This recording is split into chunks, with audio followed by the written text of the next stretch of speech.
આ વર્ષે જોઈએ એવી ઠંડીની શરૂઆત હજુ નથી થઈ. આપણા વડીલો જેમ શુદ્ધ દેશી ભાષામાં કહેતા એ રીતે ખીહરના આગલા કાંધા અને પાછલા કાંધા ન ઠરે તો વરસ સારું ન થાય.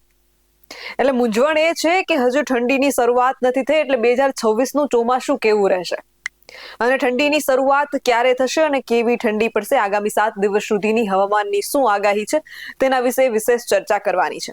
નમસ્કાર, આપનું સ્વાગત છે BS9 TV ન્યૂઝ ઉપર અને હું છું આપની સાથે કાજલ સુવા. 12મી જાન્યુઆરી સુધી ગુજરાતમાં છપ્પરફાડ ઠંડી પડશે, હવામાન વિભાગની આગાહી સામે આવી છે. અમદાવાદ, ગાંધીનગર, રાજકોટ જેવા શહેરોમાં લઘુત્તમ તાપમાન 1 ડિગ્રી ઊંચું રહ્યું છે.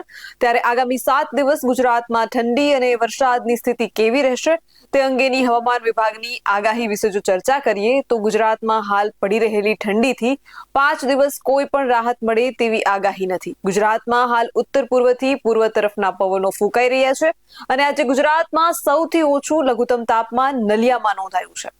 જો કે અમદાવાદ, ગાંધીનગર, રાજકોટ જેવા શહેરોમાં લઘુત્તમ તાપમાન 1 ડિગ્રી ઊંચું રહ્યું છે.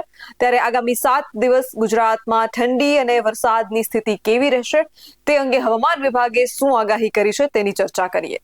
હવામાન વિભાગના અમદાવાદ કેન્દ્રના ડાયરેક્ટર A.K. દાસે ગુજરાતના હવામાન અંગેની આજની આગાહી આપી છે, જેમાં તેમણે જણાવ્યું છે કે ગુજરાતમાં હાલ ઉત્તર પૂર્વથી પૂર્વ તરફના પવનો ફૂંકાઈ રહ્યા છે અને ગુજરાતમાં ઠંડા અને સૂકા પવનો ફૂંકાવાના કારણે ઠંડીનો અનુભવ થઈ રહ્યો છે.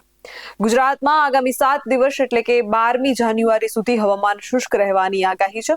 આ સાથે તેમણે જણાવ્યું છે કે ગુજરાતમાં આગામી 5 દિવસ લઘુત્તમ તાપમાનમાં કોઈ મોટો બદલાવ નહીં થાય. 5 દિવસ બાદ લઘુત્તમ તાપમાનમાં 2 થી 3 ડિગ્રી તાપમાનનો ધીરે ધીરે વધારો થઈ શકે છે. હવામાન વિભાગે આપેલા આંકડા પર નજર કરીએ તો ગુજરાતમાં નલિયામાં સૌથી નીચું તાપમાન નોંધાયું છે.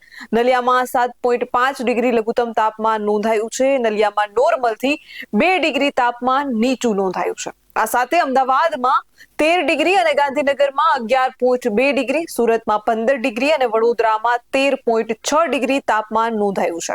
રાજકોટમાં 11.4 ડિગ્રી લઘુત્તમ તાપમાન નોંધાયું છે, જે નોર્મલ કરતા 1 ડિગ્રી નીચું તાપમાન છે.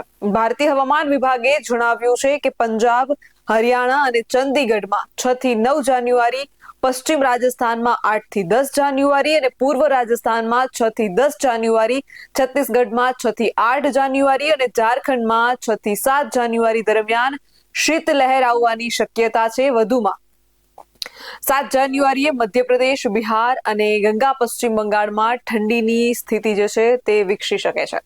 એટલે કે ગુજરાતમાં હવે આગામી દિવસોમાં ઠંડી જોવા મળશે. કસ અને કાતરા ઉપરથી સામાન્ય રીતે દિવાળીના ધન્યા, અનેક રીતે હવામાનની આગાહીઓ કરવામાં આવે છે. ટીટોડીના ઈંડા, અનેક જૂની દેશી પદ્ધતિઓના આધારે જે છે ચોમાસું કેવું રહેશે એનું અનુમાન લગાવાતું હોય છે.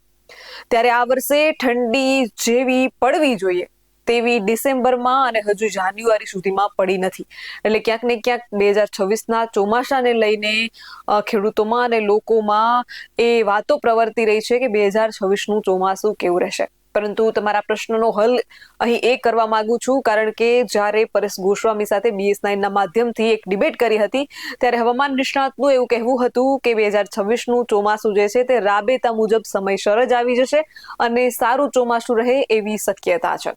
આ વિશે તમારું શું કહેવું છે? ખાસ કરીને જે આપણી કહેવત છે ખીહર એટલે કે મકર સંક્રાંતિના આગલા કાંધા અને પાછલા કાંધા, એટલે કે મકર સંક્રાંતિની આગળના દિવસોની ઠંડી અને પાછળના દિવસોની ઠંડી જેવી પડે એ પ્રમાણે આવનારું વર્ષ ચોમાસું થતું હોય છે. ત્યારે આ વિશે તમારું દેશી પદ્ધતિ અનુસાર તમારું અનુમાન શું છે એના વિશે કમેન્ટ કરીને મને જરૂરથી જણાવશો. અને આવા જ વધુ અહેવાલ સાથે મળતા રહીશું. તમે અમારી YouTube ચેનલને સબસ્ક્રાઇબ કરવાનું અને અમને Facebook અને Instagram પર ફોલો કરવાનું ચૂકશો નહીં. બાકી અવનવી અપડેટ મેળવવા માટે આપ જોતા રહો BS9 TV ન્યૂઝ. જય જવાન, જય કિસાન.